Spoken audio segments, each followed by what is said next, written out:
今日はですね、今週末久しぶりに宿泊キャンプに行く予定で、車の中がねかなりるっちゃん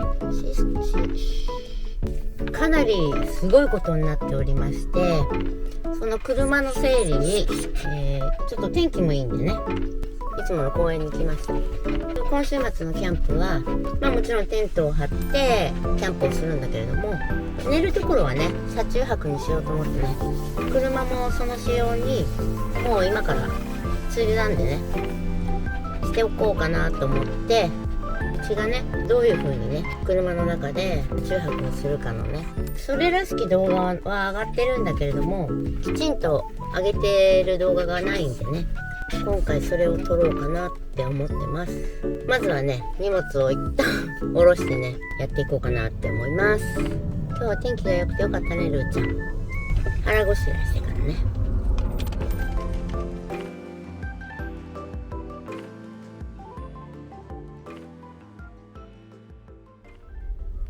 ちなみに車の中はひどこんな状況。とりあえず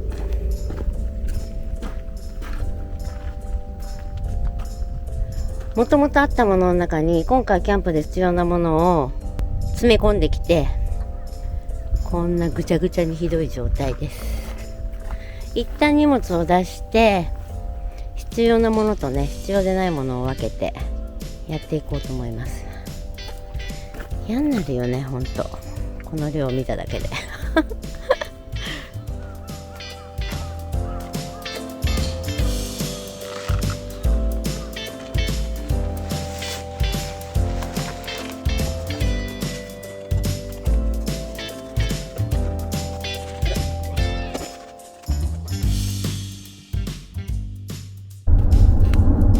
とりあえずこの中の荷物を下ろして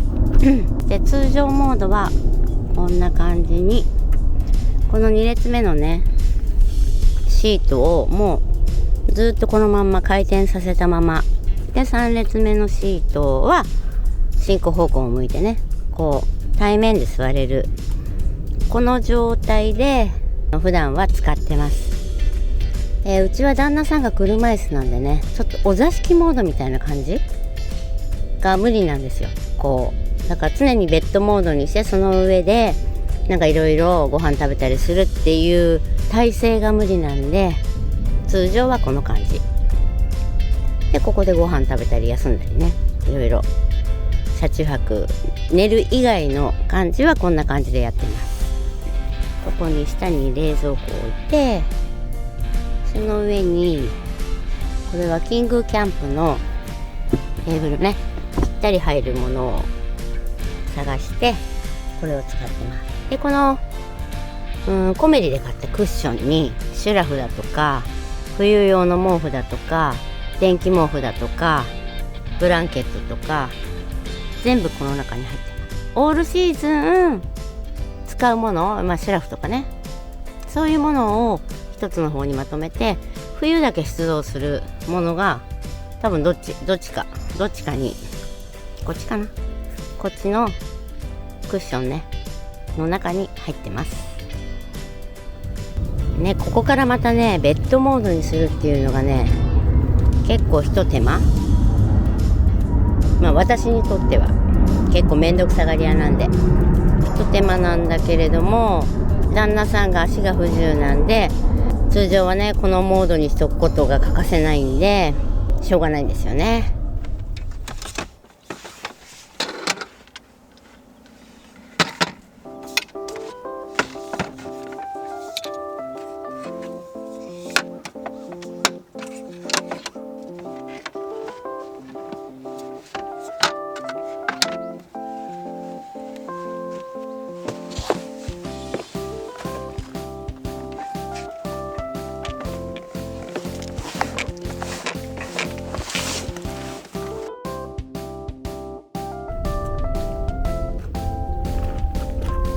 はい、車の荷物をすべて取っ払うとこんな感じです。3番目のシートを一番後ろに思いっきり下げても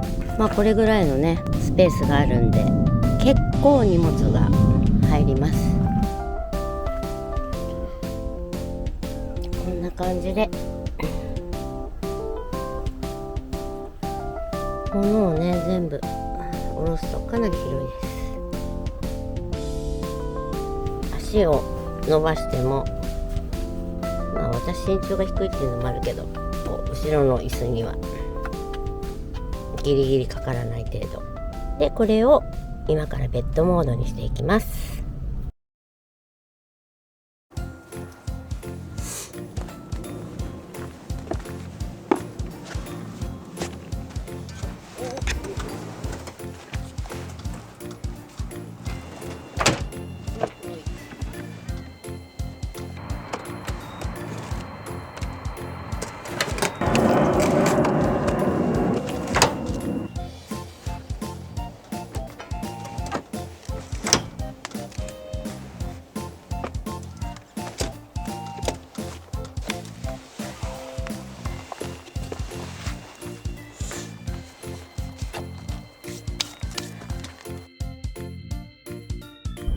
はい、ベッドモードにするとこんな感じです。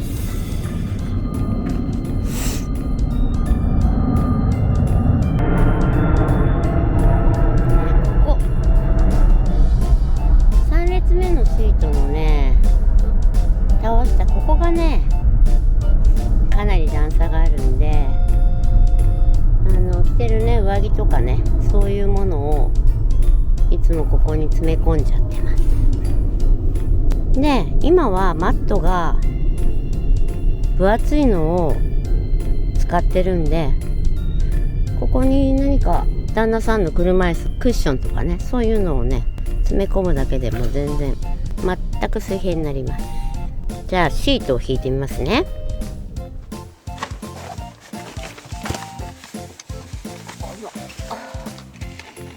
タンスの弦の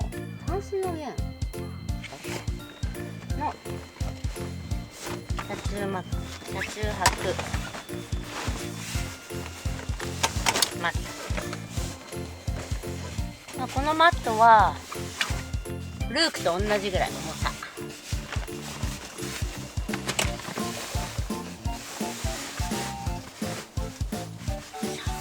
これはね座椅子になるね車中泊マットなんでちょっとね安定感ないというか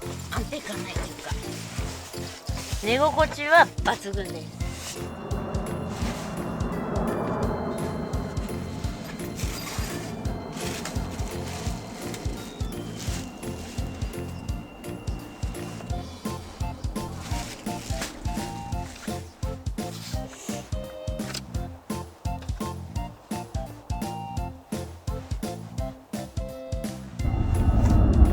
こんな感じで、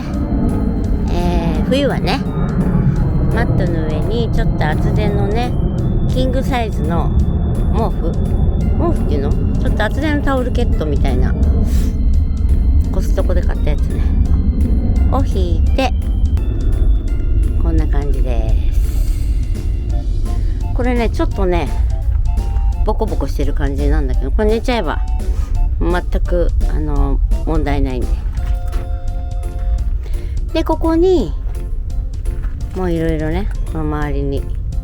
乱雑に置いた荷物を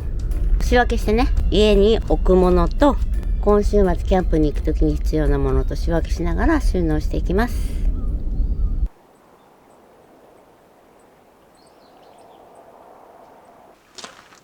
まずはこのシートの下にねこう隙間があるんで、それにはこのトランクカーゴの薄いやつがすっぽり入るので、この中にコンロ系岩谷流すコンロとかクッキングヒーターとかガス缶とかそういうこういうね手袋とかそういう関係のものが入ってます。でキャンプ場行ったらもう全部出しちゃうからね。このトランクカゴごと。で次これこれがテント。今回使うものね。タープは使うかどうかわかんないんだけど、一応念のために。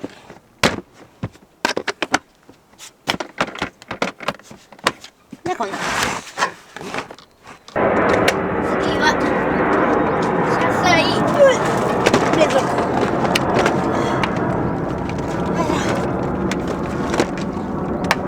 こんな感じです。車載冷蔵庫。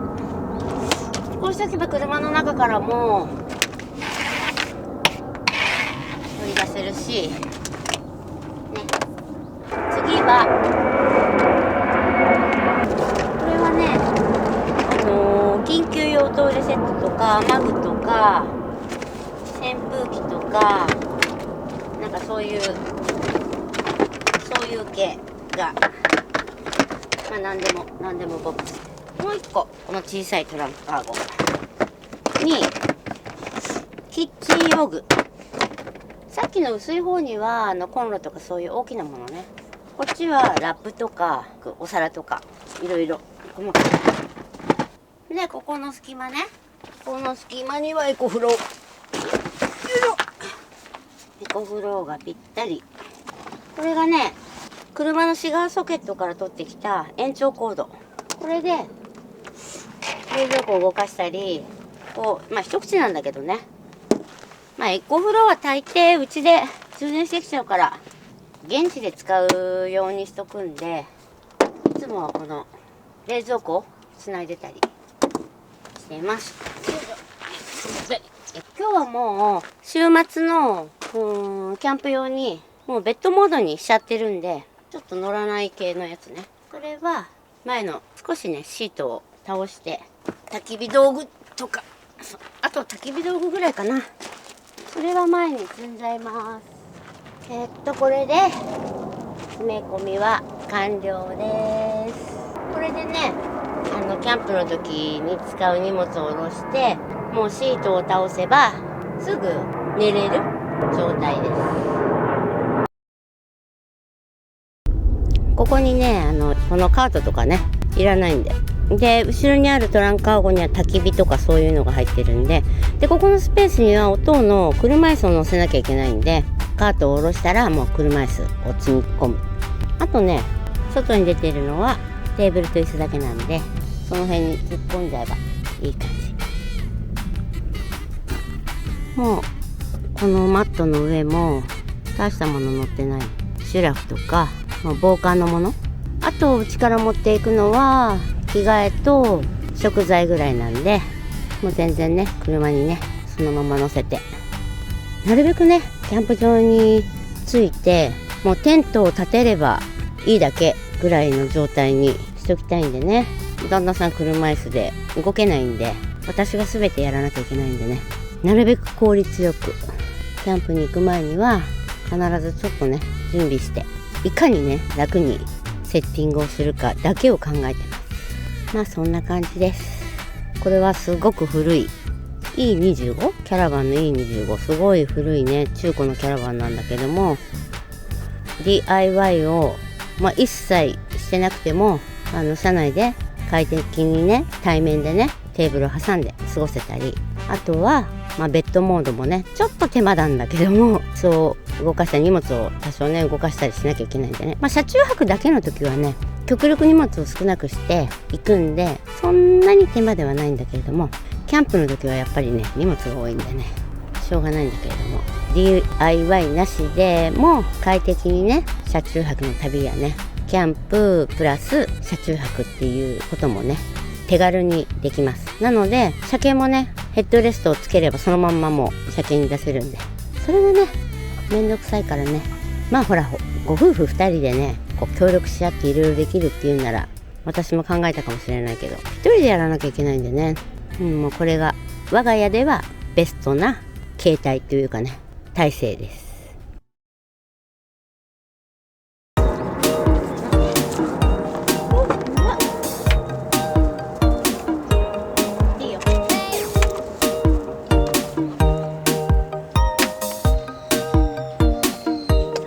オル